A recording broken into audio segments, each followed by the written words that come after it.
purposes. Any discussion on any of these items? I have a motion to approve. You said, I'm sorry.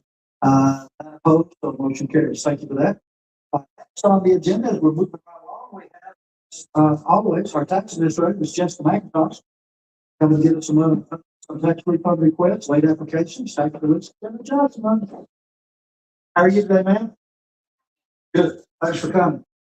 There were no late applications. Previous releases and they're pretty standard. Just need approval. We've looked over this. I have no questions for Jessica, so we have a motion. Do I hear a second? Have a second. All in favor, say aye. Thank you. Thank you. Appreciate it, Jessica. Keep up the good work. Next, department updates. We have the Yancey County Tourism Development Authority. There she is. Thanks for coming, ma'am.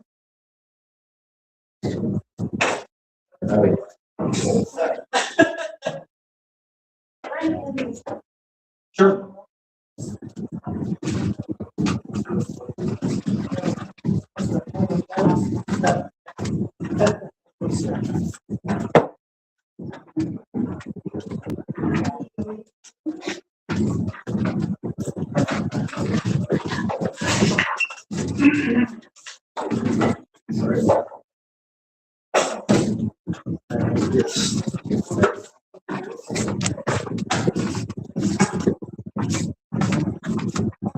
Thanks for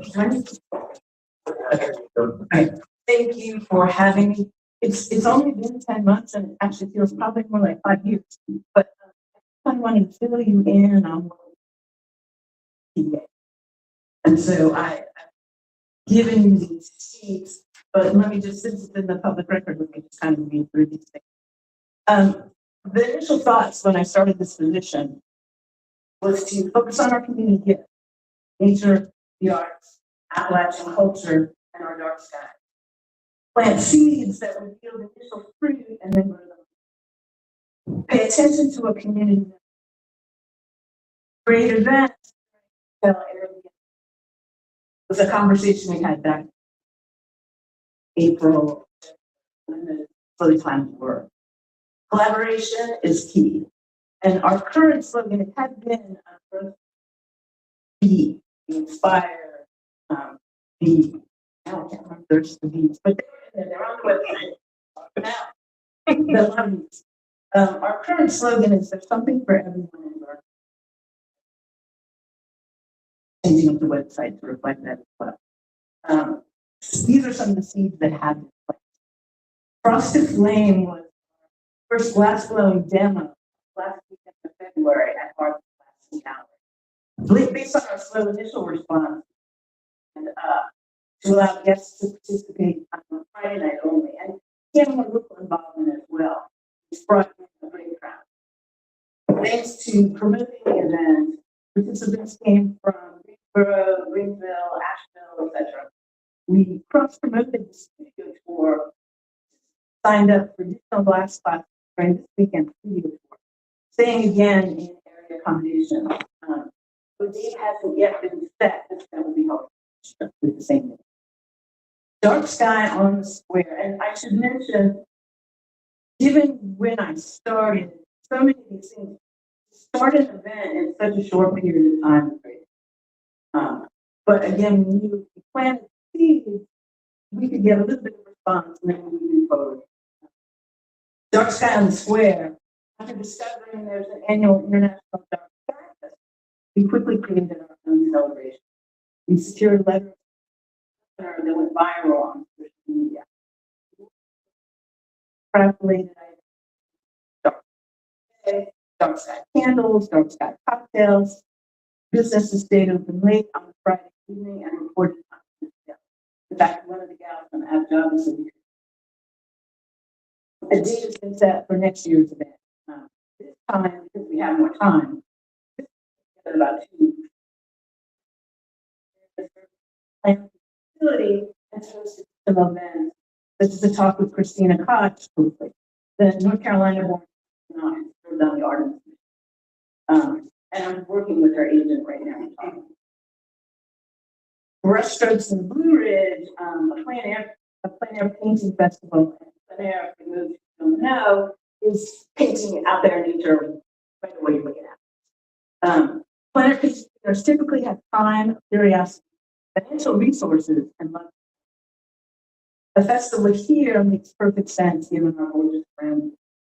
While we didn't have enough time and notice to make an entire festival work, we were able to host an initial workshop with popular Weaver painter and have great feedback and photos thanks to Brianna from Bridge the Gap, from which to move forward with the entire festival next year, which is also now on the calendar. Waypoint Adventures, company out of Black Mountain and Boston, that does accessible hikes that lets everybody have. So we work with them to create an state park. I hope to use the event to create a more visible tie to Burnsville from the park.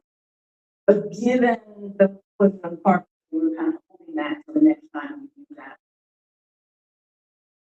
The event, however, was a huge success, and we will now be part of their regular.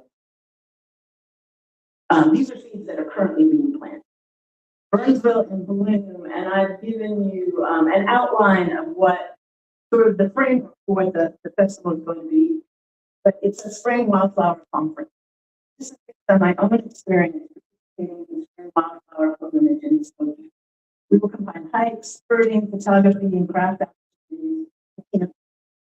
April 22nd to 24th is the date.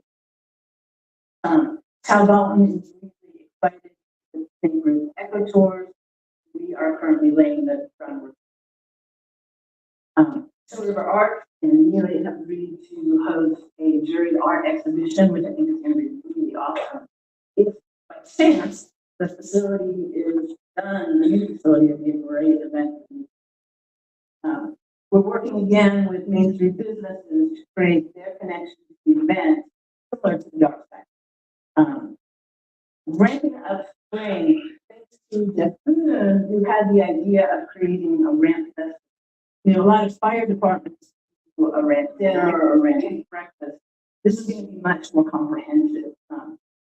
Competitions, history, the Center for Pioneer Life Board, and is going to figure out what they're going to be doing.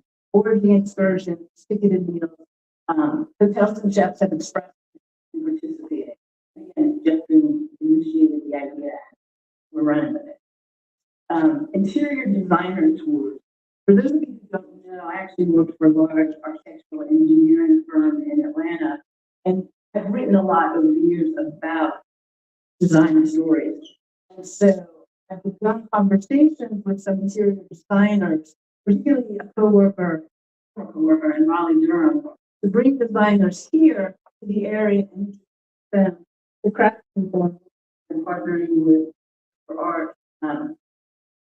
Hoping that they decide, helping them understand how to commission work that they can incorporate into their home design and building design.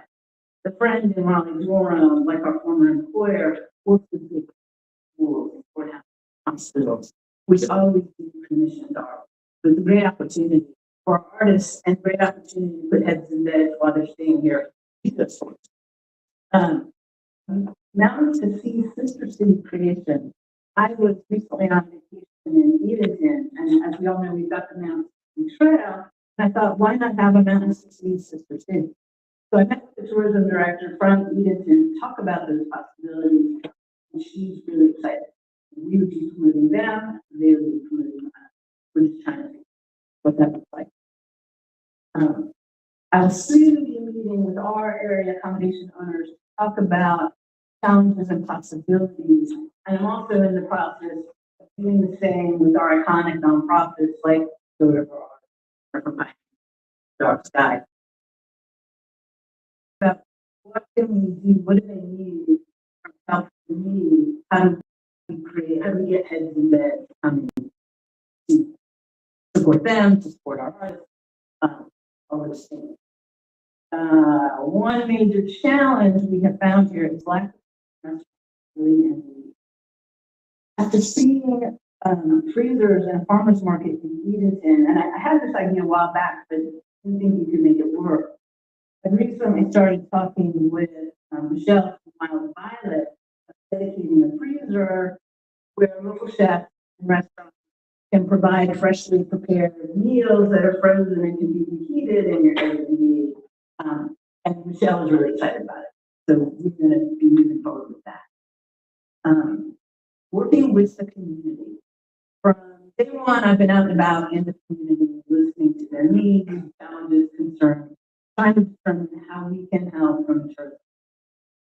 This inspired the creation of Breakfast and Brainstorming, which is a monthly gathering where Main Street businesses and nonprofits, such as Mainland Arts and Sky Park, Parkway Playhouse, Center for Pioneer Life, get together, talk about cross-promoting with each other. One of the best examples is when Allison Heidenfelder from Hilton Code interviewed Amanda from Mainland Arts and Sky Park to share on her social media page for an event called Bookshop. And so these are people who are coming into town to, and we only have the one bookshop, but coming into town to look at quilts, and she was trying to provide other opportunities to have guests stay and do more. And I think the more we each know about the various organizations and places, and when you're in a conversation with a customer, you can say, did you know? And the more we cross-promote these places, the more we're likely to get people to come back and stay longer and to spend more, which is yes. Prior to this gathering, Allison had noticed that she sort of beneath everybody.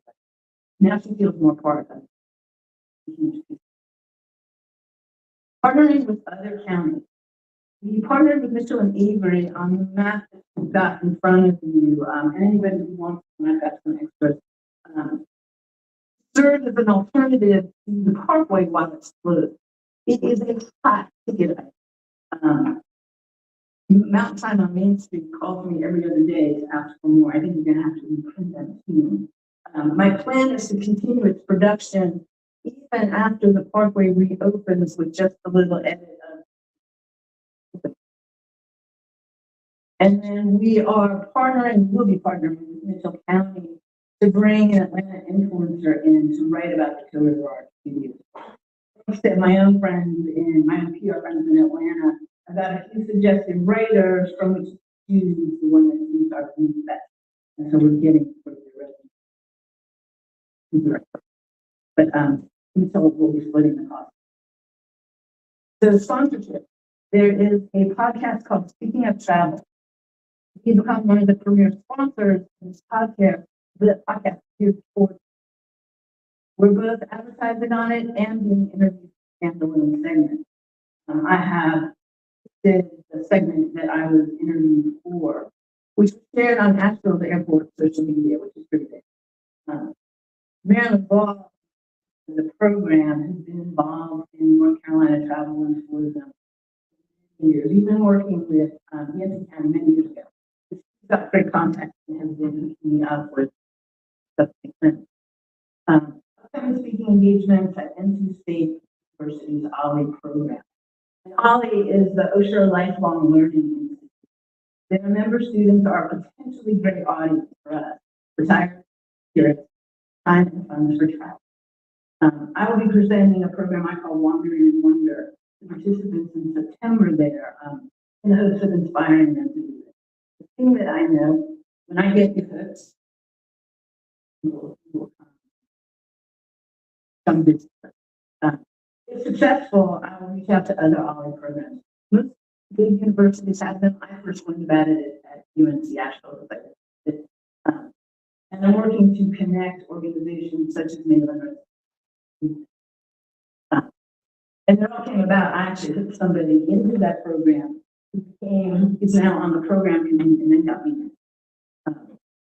Turning magazine delivery into an article generating adventure. When publisher of Carolina Mountain Life reached out to deliver magazines and talk about potential article ideas, I told me she'd never explored learning. I took that opening and ran with it, inviting her to let me around. Suffice to say, there are going to be many upcoming articles she was that impressed.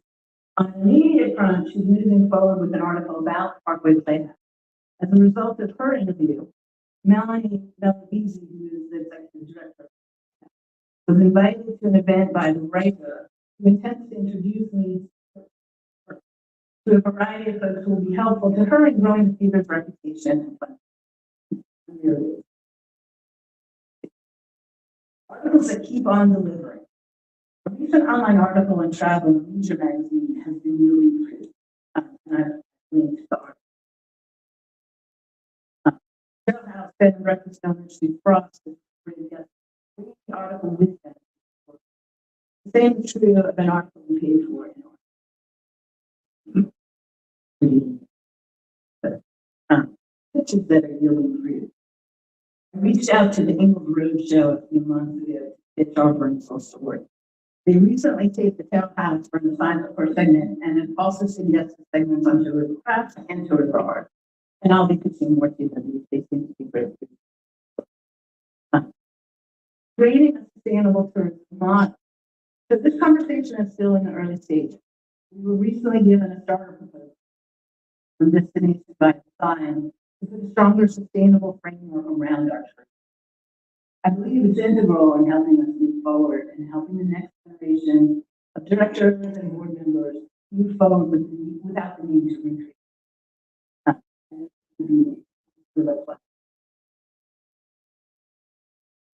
Working with Bridge the Gap marketing, I say it's best for my favorite part. Bridge the Gap is responsible for ad and data analytics, both media. Brianna Robinson is my right hand. We're on the same page philosophically and understand all on deck. Each of us work right now. She's been integral in helping plan all our advertising buys and trust judgment. She's been critical in helping. One of our most recent advertising adventures, and really actually one of our most fun right now, is with the Nashville Airport, with a digital display purchase on the new baggage claim carousel, and fabric tension new baggage claim area. Her strong relationship with our airport representative helped us get the placement we wanted. And the same is true of the relationship she built with our students. I know I have forgotten some stuff, but I didn't want to bore people. But it's not boring. I mean, I'm very excited. I don't know, and I forgot to do these. These are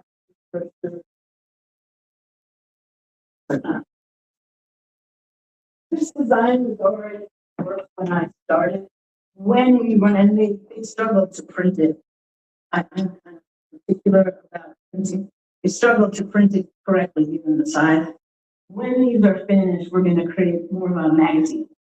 Have articles that are evergreen, which means that they're in them to incorporate with the map and the other stuff talks about how bad they are. And this, I mean, while challenging, it's so easy to do this work in that. And I will end with this note. Yesterday, and I just wrote a blog about it. I had the perfect day. I went hiking in the morning to see a favorite wildflower and see that it was there. I then did some of the studios on the studio tour. Came back, waited for lunch at Live Oak with some friends, but while we were waiting, we went into Total Arts and spent some time talking and looking at the work. In 30 minutes, wait, enough time to look in there. Had a great lunch, and then we walked up to the Parkway Playhouse where we saw that, which was mind-blowingly amazing. And it was literally, I mean, where in any small town do you have these riches? So really, all I'm trying to do is help other people see riches with the help of the community, and it's really it's a pleasure to be able to do it. Thank you for your time. So thank you. Appreciate Oh, and if there's any questions. Yeah, it's obvious. She's on the go. Thank you. Thank you. A lot going on. Appreciate that. Thank you. Next is our Total River Arts presentation. Really, just giving us an update. Thank you for being here. We appreciate you coming. So normally I would love to just have a conversation with y'all, but studio tour ended yesterday. We're posting on Teams right now. So I'm happy to be here, but I'm just doing some updates for you all. Thank you for giving me a few minutes today to share an update on Toe River Arts and the work we continue to do throughout Yancey County and our region.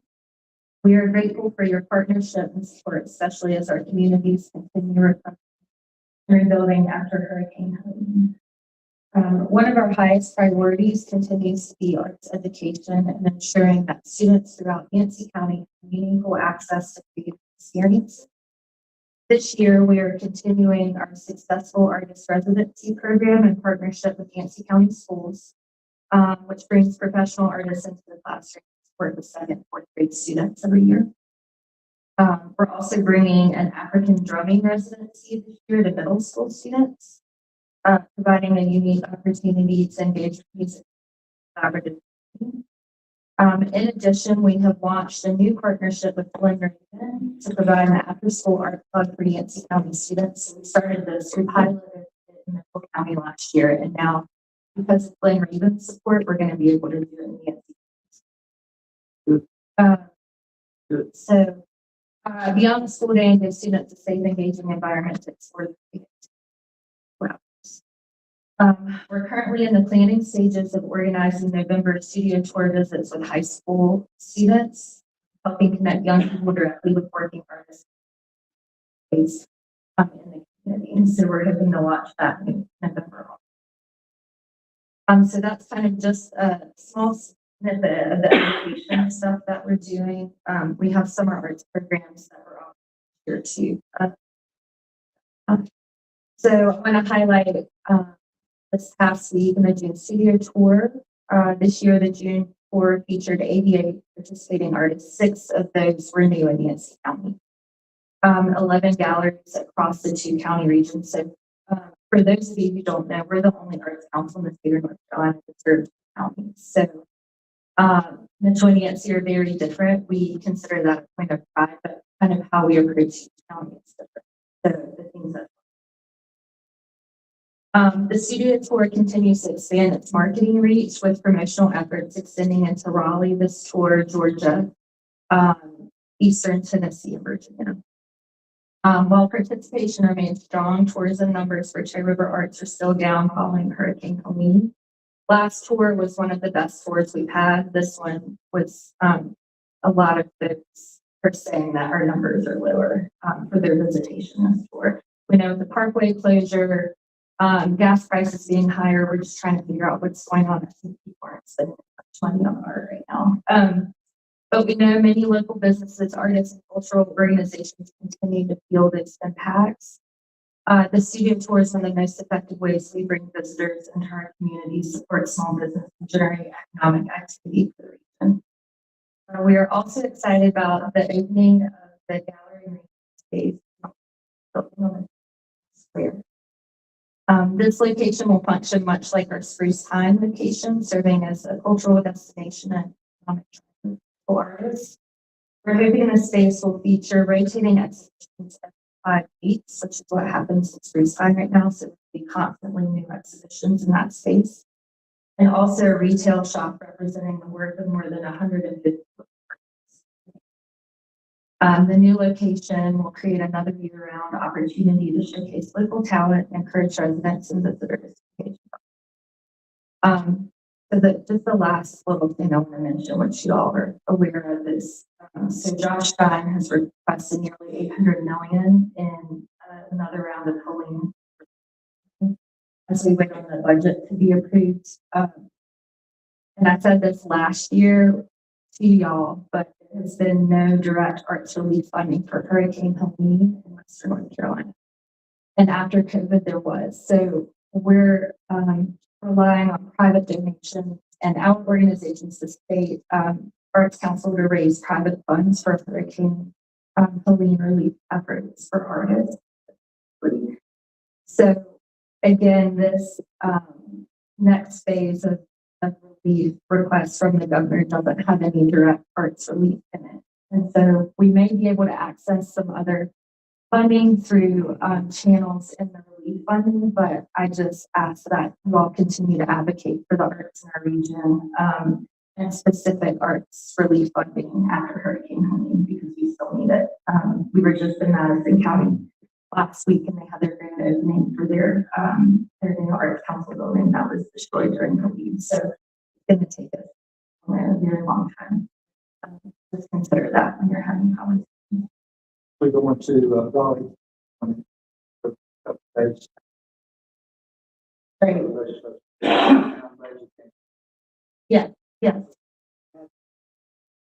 Yeah, add that piece to it. And Definitely talking about small business stuff. I'm just going to incorporate that. yes, So I'll get, thank you. because we will have, Okay, good. Well, artists are small businesses, and we're trying to change that narrative. it goes down. So yeah.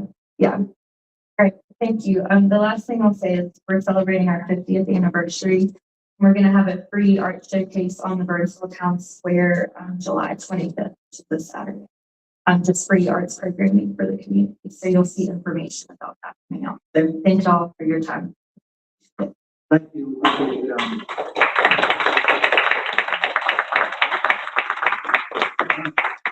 I would like to recognize Melanie Beatty for being here tonight. Thank you so much. We were so excited for everything that y'all are doing with Parkway Playhouse. We appreciate you being Thank you. All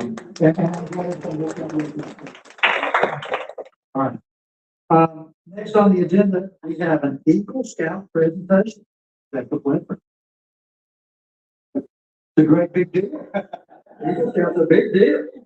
Thank you for coming, Jack.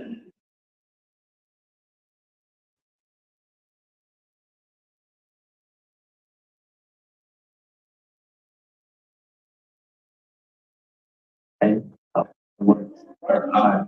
Hey, I'm gonna do my Eagle Scout presentation today.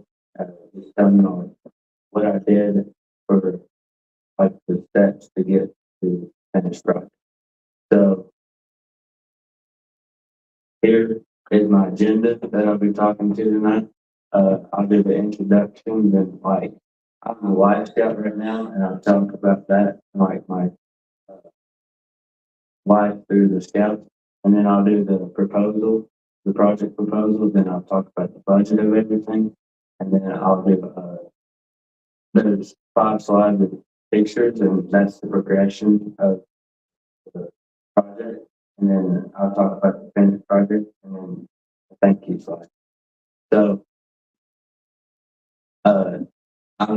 my name is Jacob Blanford. I'm 14 years old, and I'm a Life Scout in Troop 502, Life Scout, the rank right before Eagle Scout. I have been in Scout since I was 8 years old. I've earned 34 merit badges. I have 13 out of 14 required merit badges for Eagle. I will finish my last required merit badge next week at Camp Woodruff. Then here's my project proposal. So I built a retaining wall and backfilled it with gravel, a 40-foot retaining wall, backfilled it with gravel, put 3 picnic tables. First, I had to get proposal, I had to do the proposal, and then I had to plan the project, and then I had to execute, and then the last step is border review. So I have to schedule for border review, and that's how I get my Eagle Scout ready. Here's budget. Materials, it came to $3,835.97. That included rock, which is gravel, the catwalk, the block, and the and then supplies, $150.21 was donated by my parents for like all the supplies like food and refreshments, safety glasses, and gloves. And then tools was all donated by Heritage Grade Painter, so I didn't need any cost for that. Then needs I didn't need any. And then total was $3,986.18. Then for my project progression from step 1 to beginning of the project, I had to do meet with Parks and Recs and come up with an idea of what to do. And then I secure all of the materials through donations, and a special thank you to Heritage Grant and Pavement, Heritage Lumber, and Yancey County Parks and Rec for donating everything. I'm planning several work days. Another thank you to Jeff Whitson for helping me start my wall, and then began the project. And then these next 5 slides will just be me working on it. Here's what it looked like before I started working on it. Then this is me and Jeff, and my dad, starting the wall, and we had to turn it around a little bit. Then this was halfway through the project. We was stacking block, and then we had to fill it in with gravel. And then here's the Boy Scouts helping with the 3 picnic tables that we had to build. Then here is me and my brother sitting on picnic tables. That's the view of it. And then that's the project.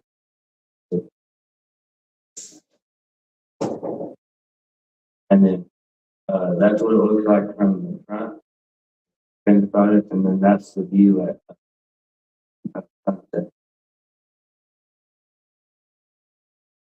And then my next process, I've already said this, but go to the board of reviews and get approved by them to get my Eagle Scout. I've only got a few more requirements. And thank you for allowing me to talk about this. And any questions? You know what, some of these guys don't understand. But I want to say, thank you for allowing me to come out.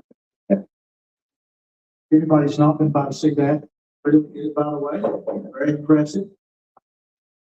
Finished job. The picnic tables are really nice. But if anybody needs to go by and look at that, park, really nice. So thank you. Thank you. Appreciate what you've done. And congratulations, by the way. Jacob.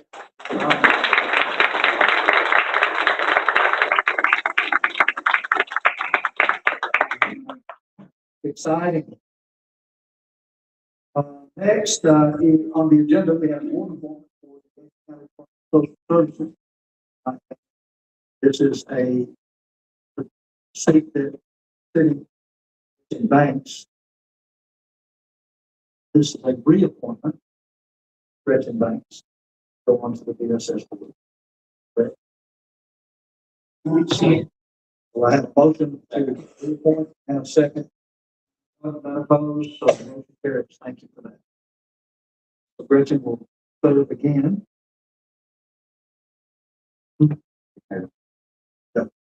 So, board appointments for Yancey County CDA, I know we've heard from Sue for that. Who all's coming off of this board? What's the makeup that's working? So this board has bylaws, as you guys know, they've been working on, we've had a few come on, a few have to go off. Is my understanding is come back on, is that right, David? Like Sue Frost, I'm hearing she's willing to come back on. I'm getting a no. Well, see, that's the reason that I asked for this clarification. Because we've heard some conflicting things. So I think what we're going to do, I think we need to table this so we get some concrete people that are willing to serve. We do have this concrete people. And then we got Gavin McKenzie. We've got Pat Bauer. I can't think of the name.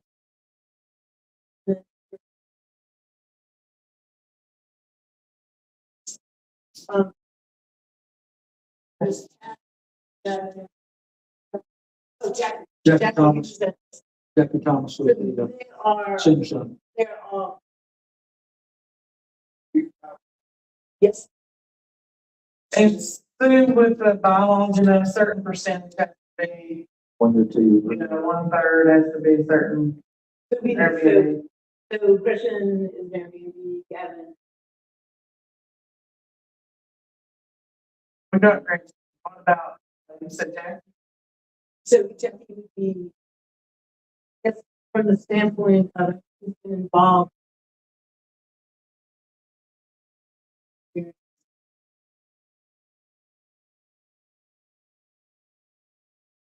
Yeah. So Kat, Gavin, and Gretchen would be three or not. Then Yancey and. That's what I'm trying to think of the name of. You want it, where's Thorn? Okay. She is off of Possum Truck. Off of Possum Truck.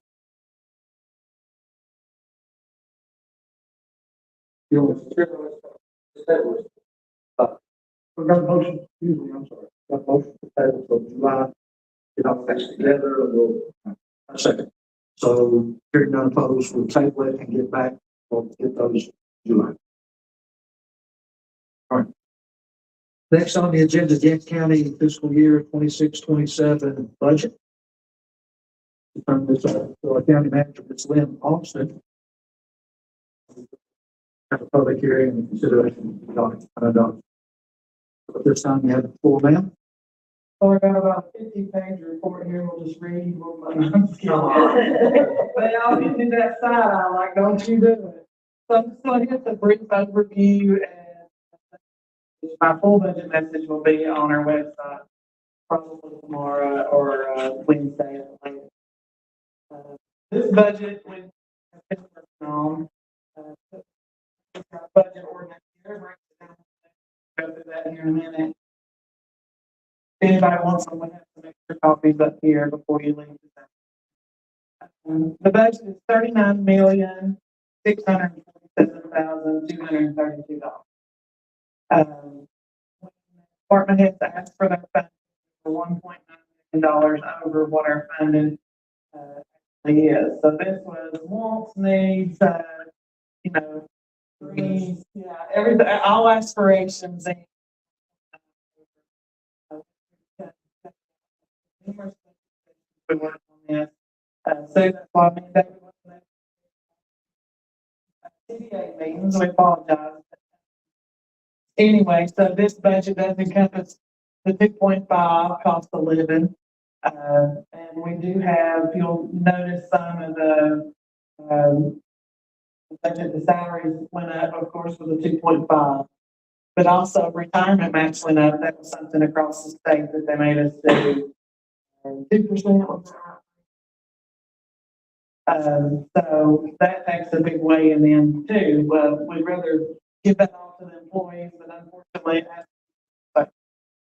has to. So out of this, our millage rate, property tax rate is staying the same. There is no money coming out of general fund balance to balance this budget. And it was over a $3 billion property appraisal numbers. Is it $3,630,641,970 in property evaluation? Jessica, she's still here. Did about you guys can too. With the Board of ENR, we're still seeing quite a bit of property tax appraisal adjustments. And you'll notice there's adjustments at every, a lot of times, refunds at every meeting. There's been quite a bit since Helene, and we're still picking some of those Helene's up. So eventually we look at our tax value to go back up because we're getting a lot of buildings, Americans First and different folks building back. So we'll gradually see an increase. It's the goal. So out of this budget, you may be looking for different tax money coming in. And this really is just the tax dollars that we receive. It's not really any additional grants or any kind of FEMA reimbursement, anything like that. We'll be glad to share that information with you. We just did an informational video that we'll put out later at a later date, but at the day we received $35 million obligation for waterway 90%. So that's our waterway debris removal only, and there'll be a second version of that coming out. So, and today we have either been obligated or already received around $34 million above and beyond, kind of getting off the budget message here, but, so if you add that together with the 35 that we were obligated today, and it don't mean that it's in our bank account today, but means it's obligated by feds, and it'll be coming down through the state to us in approximately 2 or 3 weeks or more. So we look forward to getting that, and that'll be around $70 million that we have received. And I would say close to 55 or 60 of it is in just debris removal. So that's a lot of bills, a lot of invoices, a lot of paperwork coming through and going up the chain. By the time we get the park built back, get the campground built back, relocation of that park, wastewater treatment plant going, and the landfill damage fixed. We're north of 100 million, something like 110 million. And that's here in Yancey County. So does it play a part in this budget message? Absolutely. Because it is money, while it's not in a regular budget, it's money that's out in the end. Same thing with a lot of our grants and stuff we get. We have to pay it forward and then we get reimbursed. So usually, even with working with the school systems and stuff, there's usually like a 30 to 45 day turnaround on those funds that's going out for those different projects for the school, for us. So still plays a role in money, cash flow. So, but we're glad to say that cash flow is being returned. Slow process, but we're glad we was able to do that ourselves, and because there's a Cat Z at the end of this project on the FEMA that is 5%. That's admin cost. So if you can reach 5% of 100 to 110 million, that's a pretty good day to put it back in their budget. That is paying back the citizens for the hard work that the employees have done. It doesn't go in my pocket, doesn't go in Brandy's pocket, nobody like that. It's in our general fund. It is sticking our neck out a little bit, but it's also helping our people get on the health those contractors back. So we look forward when it's all said and done to be in a better shape than what we have ever been. So hang with us on that. The school upgrade, what they had asked for, pretty conservative ask this year was around $150,000. The school increase for them. We're also going to continue. We have in here the teacher supply checks and also the non-certified employee checks in there as well this year. Something that's not included in the school's budget is our sheriff's office deputies. You know, Shane and the sheriff's office always make sure we have those school SROs out there. We get a little bit of money back on that through some grants, but not nowhere near what we put out. So I think it's another good working relationship with the school system. School budget is around $5.5 million, a little north of that. It comes out of the commissioner's budget.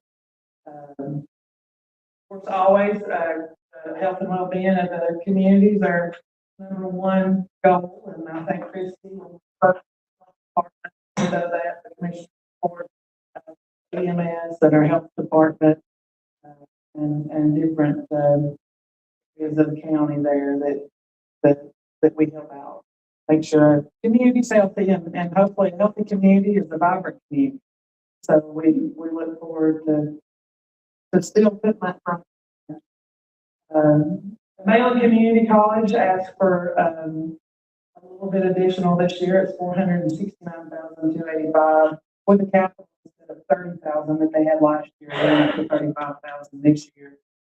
We know they have a new president there, Mr. Gabriel, and he has been pretty good. I think he's going to come talk to us next month.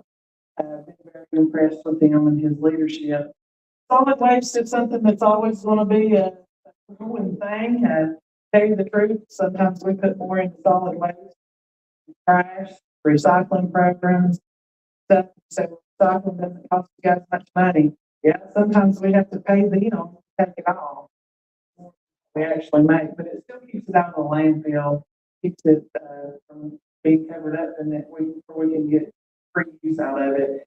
The whole community and world but sometimes we put more money into trash than EMS. It's a big thing, guys. Trash is huge. It's a big expense. And I know in the past, we have looked at being self-funded, self-sustaining, where we're not relying on somebody to come in here and tell us what we have to pay. One thing is that we look forward to doing this next year. You'll see more about it in some public press releases that we received DEQ funding of around $1.3 million to buy equipment to be able to sell. Not necessarily, I don't know that we're going to take it on right now. Commissioners may say, yep, we are, and but we're going to haul it from cycling convenience to the landfill. And that'll be one thing that is what it is. It'll create a couple of jobs.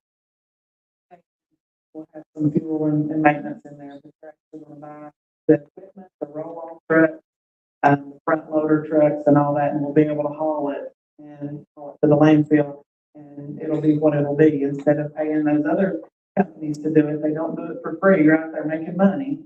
So it is what it is. And that'll be the cost. Hopefully creating a couple of new jobs in here. So that's the goal there. So solid waste for this year, after taking off the revenues, it was a little bit of north of 3 there when I added it up. It's down to 1.99 million. So we're right at 2 million, and that's including revenues too. So it's $2 million is a lot of money to haul trash.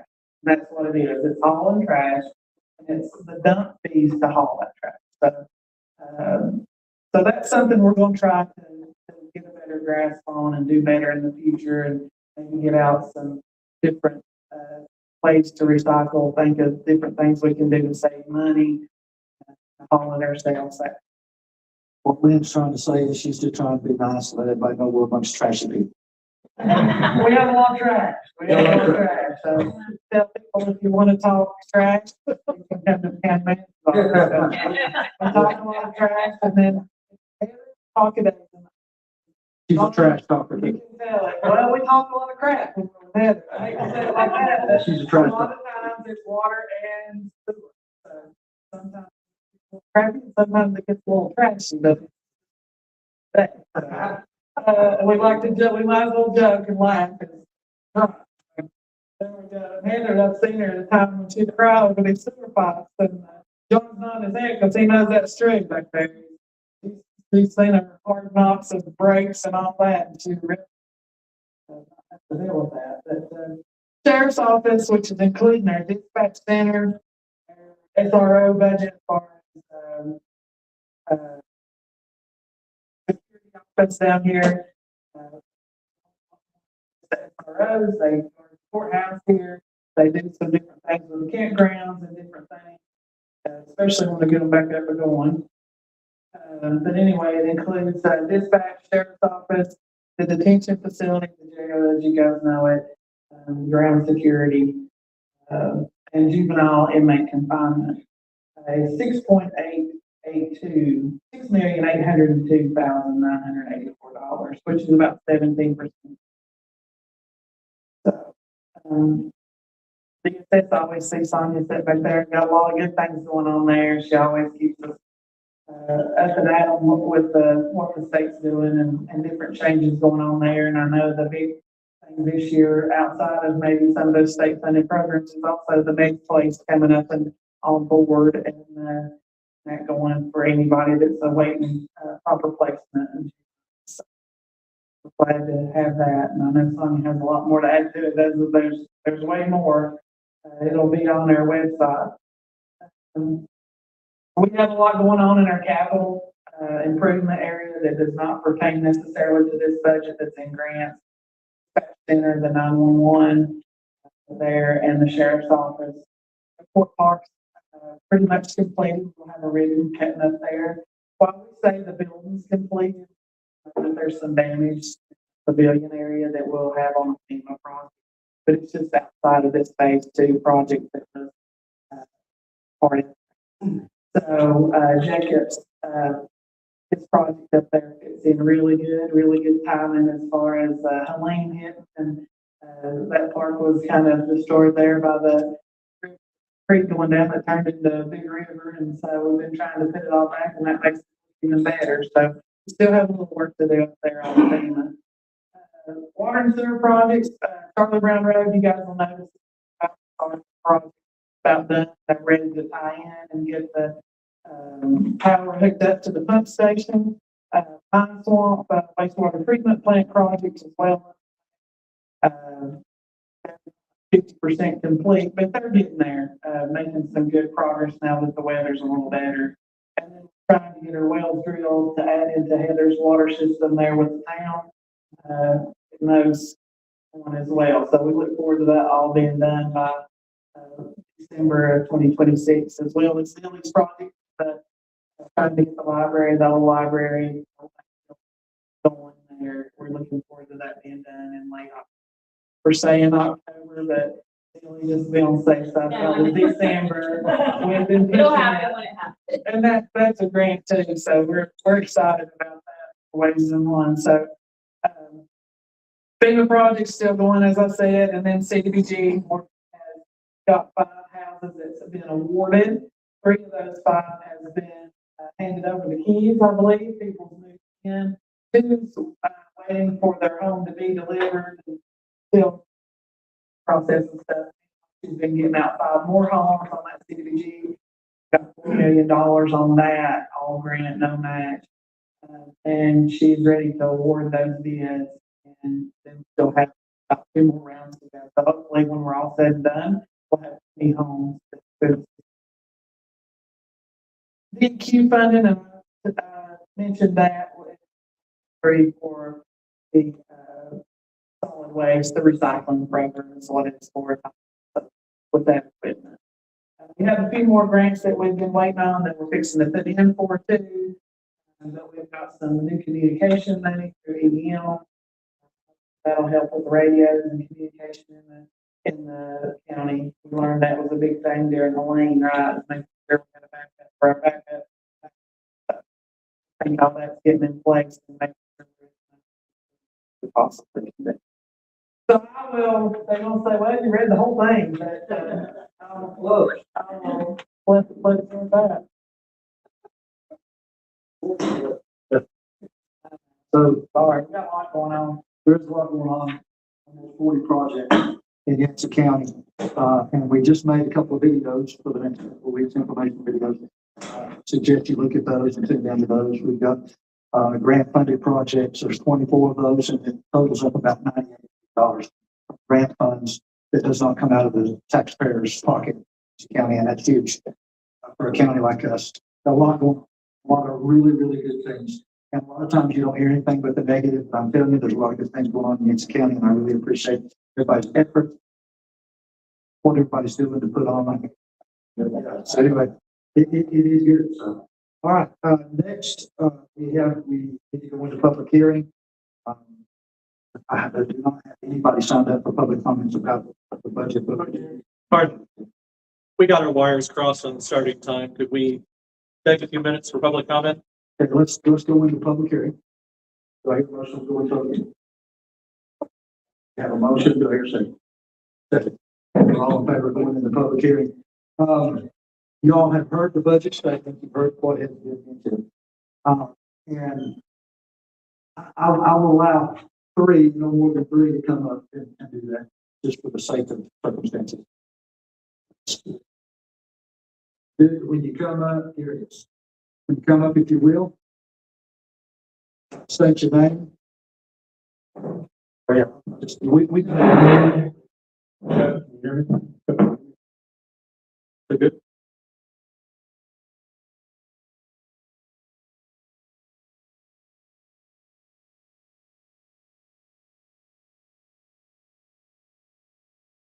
My name is Michael Miner. I'm with Mountain Invisible to speak about block safety cameras. You shouldn't have any. This is all about the budget. This is about the budget. No, this is about the budget. Is it related to the budget? No. Okay. That'll be later. We'll, yeah. See if you guys can come back next month. But the budget, this is only about the budget. All right. Everybody else was here prior to that, so do I hear a motion to come out of public hearing?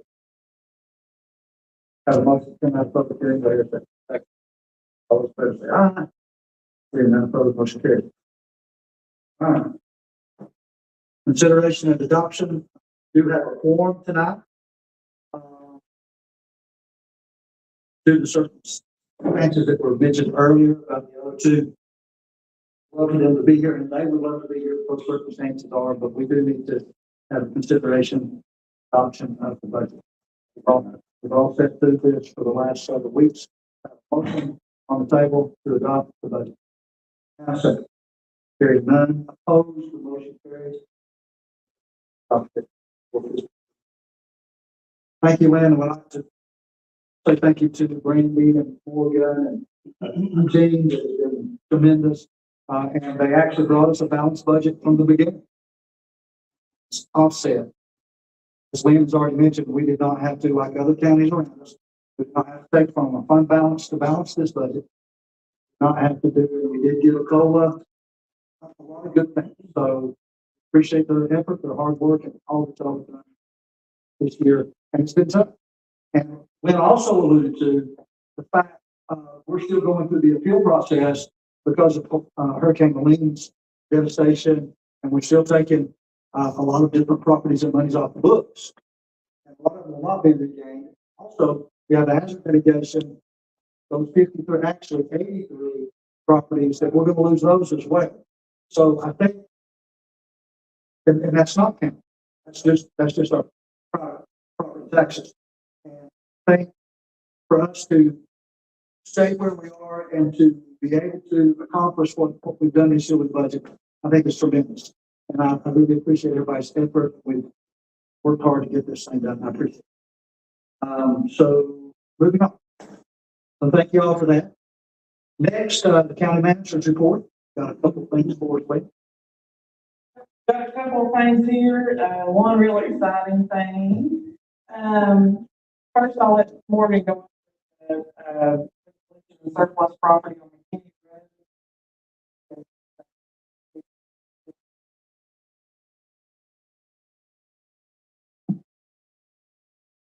So this week, we did receive a bid on a surplus property we've had since 2024. Well, excuse me, 2023, in Jacks Creek community off of McKinney Road, 1.82 acres. I received a bid for $5,000, and I did receive the down payment, which is required with that bid. So I present that before you for consideration. If you do choose to accept that bid, I will immediately start the process for the 10-day upset bid and get that in. Any discussion about this? Okay, we have a motion to accept and a second to accept. For all in favor? Opposed? So it's not upset bid process. Thank you, Morgan.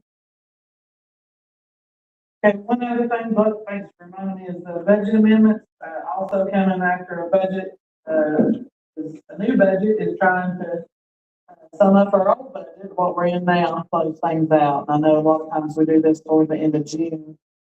This will keep us from having the turned out. So it's just not taking any money out of general fund, nothing like that. It's just wrapping those budgets up. A lot of times it's money inside the same budget, or money from maybe the transportation going to Parks and Rec or something to cover it, unknown expense there, unexpected stuff. So still money all within their budget. So you have budget amendment number 6, 7, and 8, and 9 There's 4 budgets. for approval.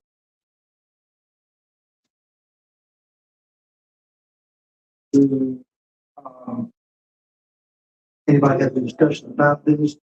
We need to go individually or do it all at one time? Well, it's in and out to wash. So Moving on that. Want to do them all? I can give you that. All right. We have a motion to approve and a second. Hearing none opposed, motion carries. Approved. Money in, money out. All the difference on all of this was zero. Thank you for that.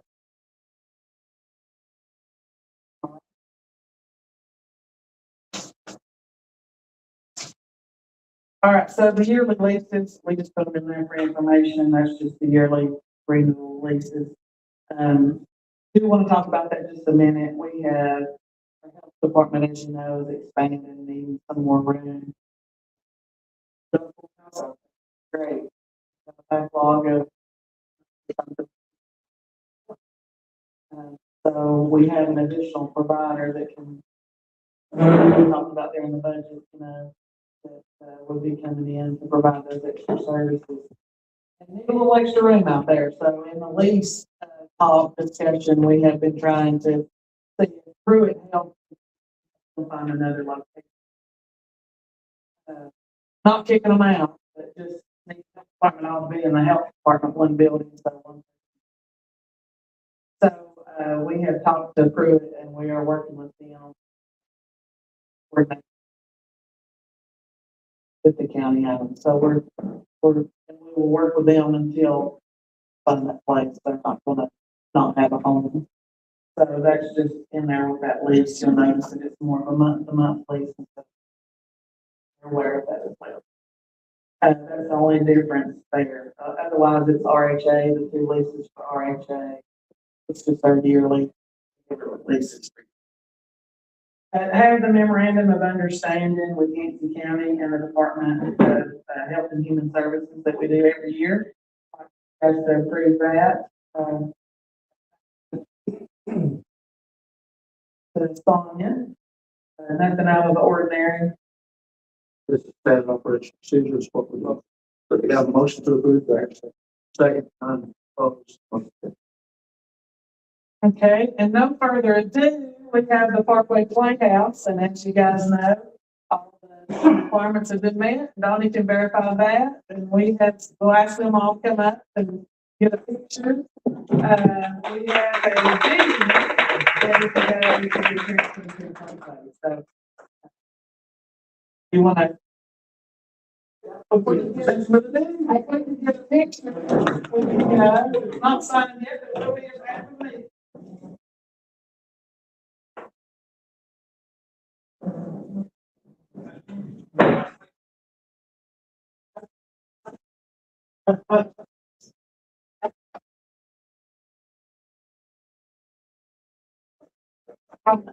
So now when we get it, then you can sign it. We get it. Then you for it. Or not. That's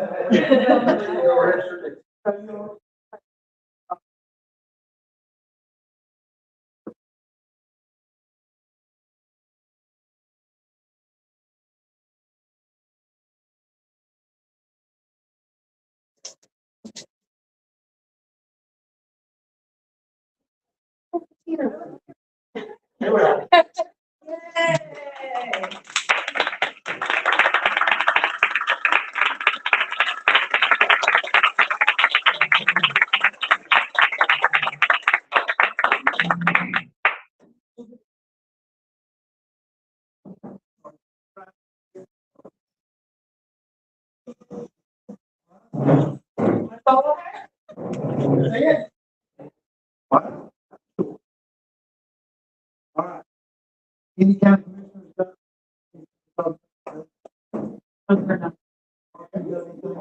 I'm talking about your nephew.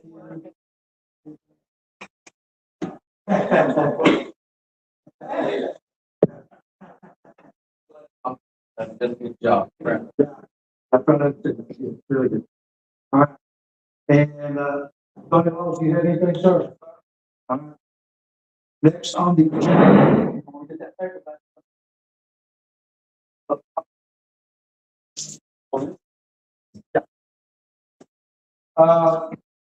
Minor.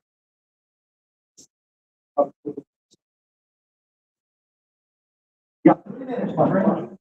Hello, my name is Michael Minor.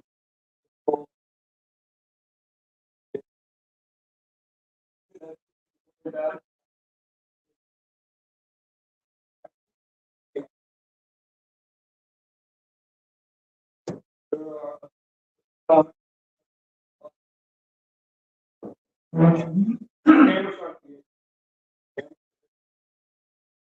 days, black privacy and public law. Was put in place back for ubiquitous video. Back for camera recording thing. Back for all the cameras were linked to the one big network. So for the network.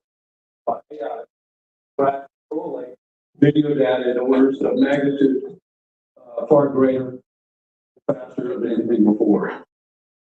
And yes, anyone with a cell phone, an OnStar, or cloud connected car can be tracked, but those instances, there are at least with the expectation that a warrant is required for the tracking data to be for anyone. In the case of block safety, the company behind the cameras stores the tracking data and isn't accountable to anyone except at best the customers. It's the platform that's the problem and not the cameras. Many people think that users of Flock don't have access to still images of plates and not the output. Flock's platform goes much further. Flock creates a fingerprint of vehicles using make, model, color, bumper stickers, instant dings, luggage racks, and other distinctive features. Flock safety also includes an AI search for people by physical description based on their patent, which classifies people by race, gender, height, and weight, and searchable database. Also, been demonstrated that Flock platform is insecure. More 22 confirmed vulnerabilities in the federal security database. The camera detected over in 30 seconds. Other cameras found online without passwords include live footage viewable by anyone. Flock also has a history of making changes without notifying customers. When was the last time Yancey County performed an audit as part of a state statute? See how the local footage is being used. When is the next scheduled audit, and where will the results be published? These cameras can and have been used for good purposes, but unfortunately, the company behind the cameras is not concerned with the privacy or security of citizens of Yancey County. Any further use of Flock cameras in Yancey County needs to be accompanied by full informed consent of citizens of Yancey County. Our commissioners, you have gained the record for a legacy on your lack of transparency for many citizens in Yancey County. And again, you have an opportunity to change that. I hope you will. Thank you. Thank you. I have petitions that have been garnered from signatures that could bring to light Flock situation. To read this, I have a packet for each of you, and I have my speech for all the members of the board. Thank you. All right, next on public comment is Lee Charlton, also speaking about Flock cameras. 3 minutes, ma'am. Thank you. All right. Appreciate it. Certainly. Thank you so much for the opportunity. I'm here to talk about Flock abuses. As Michael said, they can be easily hacked, misused, and abused. And this is just one list of abuses that have occurred related to Flock cameras and up until March 26th. Obviously, I'm not going to read them all. You can cut me off whenever. I'm going to read just a few and then leave you this list. Johnson County, Texas, police use thousands of cameras to stalk across state lines a female who got reproductive care. Flock employee accessed private live camera to watch young girls in swimsuits at a pool and girls in workout clothes at a gym. Lenexa, Kansas, went after a man who wrote an op-ed, got caught doing it, and after getting caught, they stalked him again. Eugene, Oregon, Evansville, Illinois, and Cambridge, Massachusetts. Cameras still active after city specifically asked Flock Camera to turn them off and cancel their contract. Missouri detective stalked a wife using cameras. Milwaukee detective stalked a girlfriend. Georgia police chief used cameras to harass and stalk several people. Wichita police lieutenant stalked his wife.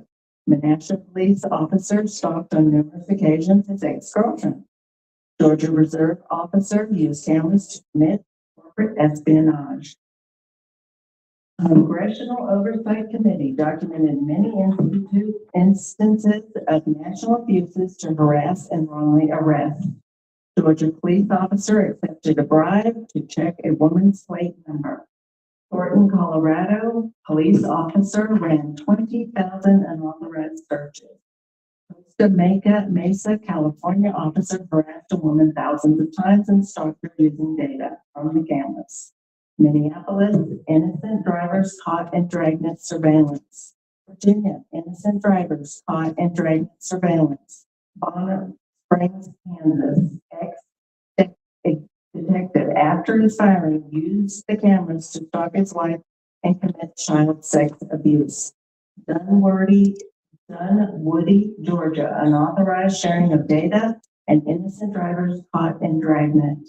Riverside County, California, over 500 cameras leased to wrong permittee who then continued to use them for over a year. False arrests and stops, including one man repeatedly stopped, possibly because of a zero in his plate 3 minutes. instead of an O. All right. I appreciate the opportunity. I will leave how many times this has happened and how easy it is to occur and how people who will audit.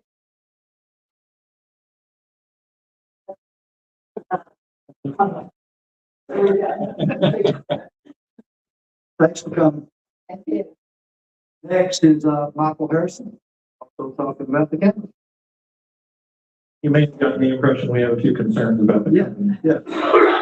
We're seeing a pattern. Yeah, there is one. And really, most of the pattern is our concern about Flock the company. Every system can be misused. Every system at some point will be misused. Their response to the misuse has been to deny and deflect more often than anything else. Go back to the beginning. I intended, I'm a resident of Mitchell County, but I spent a fair amount of time in Yancey. I've got more than a little bit of concern about the company and these cameras that are all throughout our region. This AI-powered system collects and stores data on everybody. Every time you drive by a camera, it creates a fingerprint of your vehicle. I believe that decision to put this throughout the region was made without input and oversight. And it's a problem because it affects everyone who lives here every time they leave their home and drive on these roads. And that's not how decisions that affect everyone should be made, especially when they involve powerful new surveillance technology. And it's not as simple as being for or against the cameras. It's about whether the public is informed, whether there are safeguards in place, and whether people can trust how this technology is being used. Right now, those things are not clear to most people. So moving forward, 3 things that we're asking for are: first, full transparency. The public should have access to the contracts, the costs, and understand how this system currently operates. In fact, a lot of that is mandated by North Carolina statute.